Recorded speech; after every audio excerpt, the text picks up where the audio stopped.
my channel. For today's video, I'm going to be talking a little bit about bullet journals, so it's a little bit different than my usual Plan With Me videos. While I am really obsessed with my passion planner and I do still intend on using it, I thought I would give bullet journaling a try. I did try bullet journaling once before last year, and I don't know, I was too focused on perfectionism and making it look as perfect as all the Pinterest layouts that I was finding, and I kind of just gave up on it and got overwhelmed.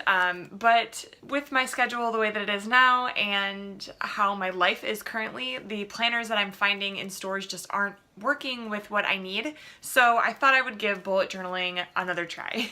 So what I decided to go with for this bullet journal is I feel like I'm gonna pronounce this totally wrong, a Lecterm 1917. You'd think I'd watched enough bullet journal YouTube videos to know how to pronounce that by now, but hopefully I pronounced it right. I got the emerald green official bullet journal notebook, and I liked the color. It was something different. Usually I go with like pinks and stuff, but I thought I would go with this one. I did order some stickers that I'm gonna decorate with the front of it too, so once I do that, I'll post a picture to my Instagram. I did create a Instagram page just for my planner stuff. If you are interested in following that, I'll pop my social media links up on the screen. But with that being said, if you're interested in seeing how I'm setting up my bullet journal, especially as a beginner and newbie, then just keep watching.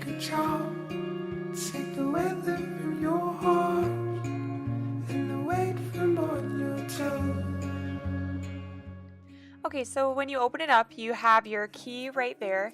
The great thing that I love about this particular journal is that it has the entire bullet journal key on there. I know some of the other Lecterm journals tend to just be blank, but that's why I got this one in particular, because the official bullet journal one does have your key for all of the different items. And then next here on the right hand side, it just gives you some tips of ideas of how to get the most out of your bullet journal. So I did start here with creating my year at a glance and my yearly reflection page. I wanted to use a yearly reflection to have as kind of just a way for me to journal at the end of the year and reflect back on this year. So that's what I did on that left side there.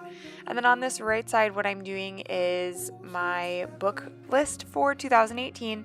Again, I'm keeping it really simple, really minimal. I don't want something too crazy to start with.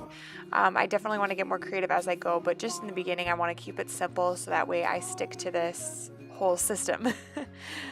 So I'm just basically making a general header. I'm going to put the books that I want to read for this year and then highlight them as I go.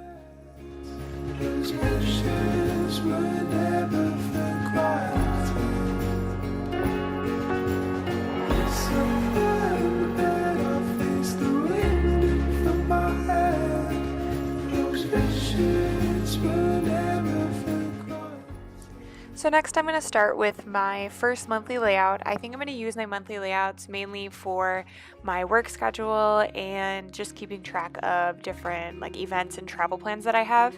So this particular layout that I'm doing, I actually got the idea from Boho Berry. I originally found her on Instagram, and she's pretty popular. I'm sure you've probably heard of her before if you are familiar with bullet journals, but she did do something very similar for her March layout, and I really loved how it looked. All I did with these squares was I literally counted the squares going down and measured it out. I'm sure as I get more practice with it, it'll become easier to do, but it did take me a little while in the beginning, but I figure once a month is not going to kill me to count out some squares and make it all even. And then I'm just going ahead and putting in the dates. And again, this is just going to be a monthly overview so I can see all of my appointments, all of my work schedules, and things like that. For this box here, I'm going in and writing in my goals for the month. So that's what that box is there.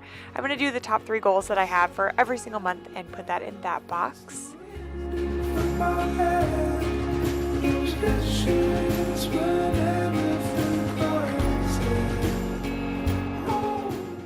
So next I'm going in and creating my habit tracker. Again, this was from Boho Berry, and I love this idea of having everything on my monthly page. I just did my top habits that I wanted to keep track of for the month, so like meditating, journaling, reading, working out, things like that.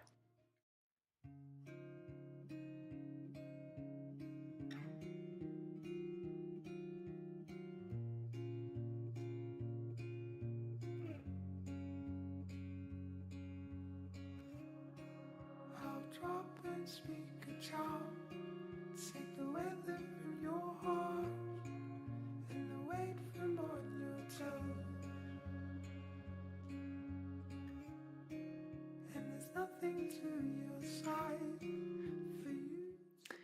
So now I'm basically just going in with my different appointments and things that I have coming up this month. I am taking a trip at the beginning of the month, so I'm putting that in here.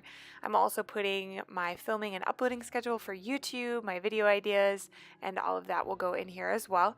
And then I just am really excited about this monthly overview. I think it will be nice to see kind of the month at a glance, since I've always just used a day planner and I've never really utilized a monthly planner before, so I'm excited to see how this monthly overview goes. And my camera does cut out here in a couple seconds, which I didn't realize until after I put everything together and finished it up. So the only other thing that I added in that you are not going to see on camera is I'm practicing my calligraphy. So I did a calligraphy lettered March header at the top and then wrote in my goals for the month. So that's pretty much it. That's how I set up my bullet journal. Now, if you're interested, be sure to subscribe so you can follow along with how my bullet journal planning is going. And again, if you're not already following me on social media, I'll pop my links up on the screen. Thanks so much for watching, and I'll see you guys next Monday. Bye, guys.